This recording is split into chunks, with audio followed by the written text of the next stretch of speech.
akhirnya adabnya hilang, moralnya hilang. Nah itu yang terjadi kegaduhan di medsos. Satu, kedua, kita juga selalu mengingatkan umat jangan belajar dari medsos.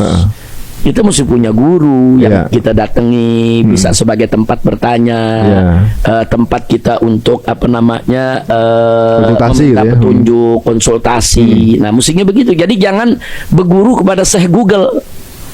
Nah, sekarang banyak lagi. Sekarang banyak yang berguru kepada AI. Iya, aku penasaran nih, Beb. Di awal, Beb. Orang kok kalau jadi gini, ya, atau misalnya bikin kajian atau bikin mimbar gitu ya. Itu yang datang bisa banyak. Dulu kejadian rekor itu di Jakarta bisa 7 juta orang datang ke ke Monas gitu misalnya. Yang jadi pertanyaan itu, apa kira-kira yang membuat orang itu kemudian dulu sebelum ada medsos ya, yang membuat orang itu pada mendatangi antum itu apa sih? Apa di antum yang menurut antum nih mungkin datang karena ini?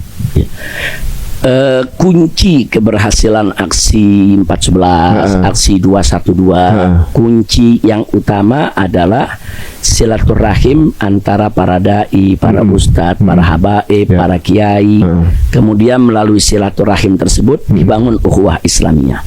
Makanya kita lihat pada aksi 411 umpamanya atau 212, tokoh-tokoh yang terkenal lembut ya, yang terkenal santun seperti almarhum Kiai Haji Muhammad Arifin Ilham, rahimahullah taala. Begitu juga Kiai Haji Gimnastiar, Aa Gim, hafizahullah taala. Ini kan orang-orang yang terkenal santun, lembut, yang ramah di dalam dakwahnya. Tapi ternyata bisa bersatu kok. Siapa bilang nggak bisa bersatu? Nah, di sana ada boleh dikatakan kelompok-kelompok yang dianggap keras ya. Di sana ada Ustadz Abu Jibril, kemudian ada Kiai Haji Abdul Rasid Abdullah Syafi'i, tua tapi tegas luar biasa. Ternyata semua bisa disatukan. Nah, artinya apa di sini? Silaturahim itu penting. Kalau saya sendiri nggak bakal mampu untuk membuat aksi 411 atau 212 dengan peserta yang sedemikian banyak. Saya sendiri nggak mampu. Kita silaturahim. Nah, ketika itu saya dengan kawan-kawan kita silaturahim ke ke MUI, kita silaturahim ke NU DKI. Di situ waktu itu ada mustasarnya Kiai Haji Mahfuz Asirun. Bahkan kita juga silaturahmi ke PP Muhammadiyah. Ada Dr. Haidar Nasir. Kita datang, kita sampaikan kenapa kita harus menggelar 212 karena ini. Sebab kalau kita tidak silaturahmi, kita tidak sampaikan langsung, beliau kan cuma tahu dari media. Oh, katanya begini, itu perlu diwaspadai. Nah, maka itu kita datangi. Saya datang dengan kawan-kawan. Oh, jadi masih dengan cara itu langsung, bukan telepon? Enggak, kita datang ke Dr.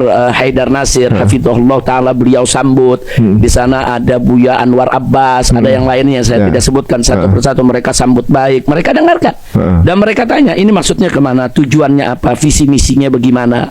Nah, jadi kita datangi satu-satu pimpinan-pimpinan pondok pesantren, kita datangi, tapi kita berbagi tugas ya, saya nggak sendiri. Nah, jadi saya ditugaskan pondok pesantren mana saja. Di sana ada Kiai Haji Sobri Lubis, pondok pesantren mana saja. Di sana ada Kiai Muhammad Khattab, beliau komunitas mana saja. Nah, dengan persatuan seperti itu, nah bisa terwujudlah 411 212. Ada Kiai Haji Zaitun Rasmin dari Wahdah Islamiyah, ada Ustadz Bakhtiar Nasir yang juga ikut, ada almarhum Syekh Ali Jabir rahimahullahu taala. Kalau saya sebutkan satu persatu terlalu banyak. Cuman yang saya pengen gambarkan di sini, ini kan mereka berbeda-beda warna ini. Berbeda-beda ini.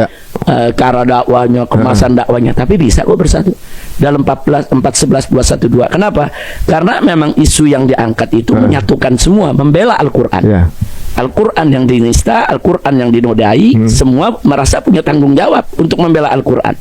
Nah, karena ada isu yang menyatukan, Al-Quran menyatukan kita, karena kita bisa turun bareng. Jadi kuncinya silaturahmi, bangun ukhuwah Islamiyah, dengan adanya kuatnya persaudaraan persatuan, maka jangankan 212, lebih dari 212 pun kita akan mampu untuk membuatnya kalau ada persaudaraan yang kuat, persatuan yang bagus. Nah, Masya Allah. Nah, kalau sekarang nih agak sedikit ini, Bib.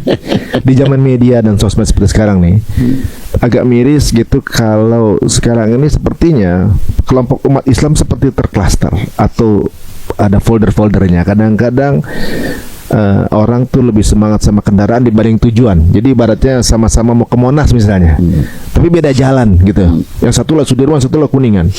Yang lewat Sudirman bilang, wah, yang di Kuningan apa namanya haram tuh, salah jalan. Yang benar saya nih, gitu misalnya. Yang begitu juga sebaliknya. Berbeda. Padahal nanti ketemu lagi Monas nih. Cuma beda mungkin. Dalil yang diambil beda gitu, tapi tujuannya masih sama. Tapi ini tajam kalau di sosmed. Ini beda sedikit, ini serang. Ini gantian, ini serang misalnya gitu. Apakah budaya untuk kemudian bersilaturahmi seperti antum contohkan tadi itu udah mulai berkurang sekarang ini? Lebih banyak tuh lewat medsos untuk komunikasinya. Kadang-kadang saya pernah menjadi perlintasan dua orang ulama nih. Jadi jamaahnya beliau dan jamaahnya beliau ini berseteru di sosmed. Ustadz saya bilang, antum punya nomor telepon Ustadz itu? Punya saya, gitu kan. Oh, saya mau komunikasi sama beliau. Tabayun diskusi nggak ada masalah. Jadi medianya ininya kadang-kadang terlalu lebih kencang dibanding mereka, nya nggak ada masalah, baik-baik aja.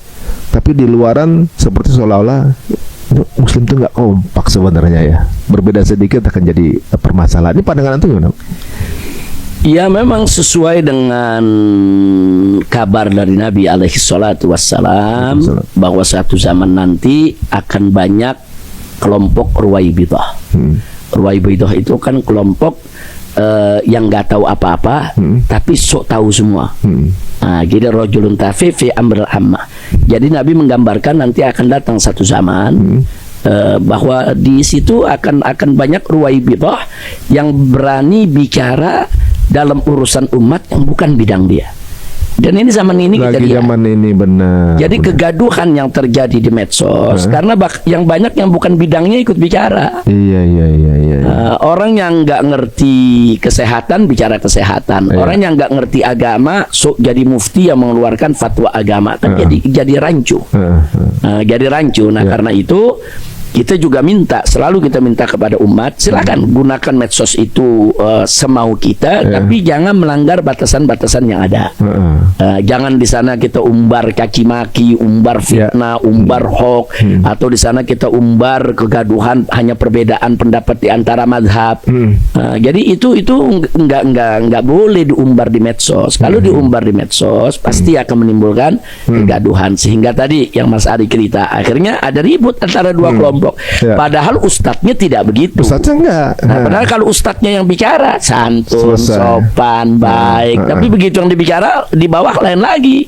Yang di bawah ini nggak punya dalil, main tabrak tubruk aja bicaranya. Kadang-kadang yang terjadi kesopanan hilang. Karena nggak ada adab ustadznya sebelah sana. Walaupun itu bukan ustadz dia, ya kan. Tapi kan nggak boleh nyerang ustadz tuh nggak boleh. Nah, akhirnya adabnya hilang, moralnya hilang. Nah, itu yang terjadi kegaduhan di medsos. Satu, kedua, kita juga selalu mengingatkan umat jangan belajar dari medsos.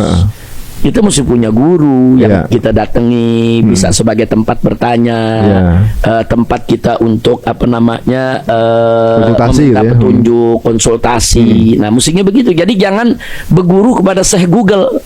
Nah, sekarang banyak yang berguru kepada AI. Iya benar, ChatGPT udah. Mau nanya ini ke AI, nanya itu ke AI, nanya hukum ke AI, semua ke AI. AI kan itu teknologi tetap ada batasannya. Iya benar. Tetap ada batasannya.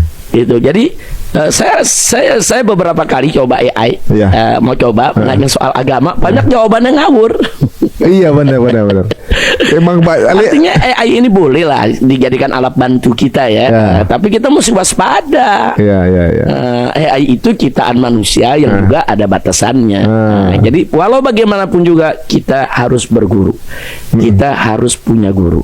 Nah, belajarlah kepada guru, belajar ilmu, belajar adab, belajar akhlak. Insya Allah guru kita menuntun kita. Jadi jangan belajar kepada Syekh Google atau Syekh AI.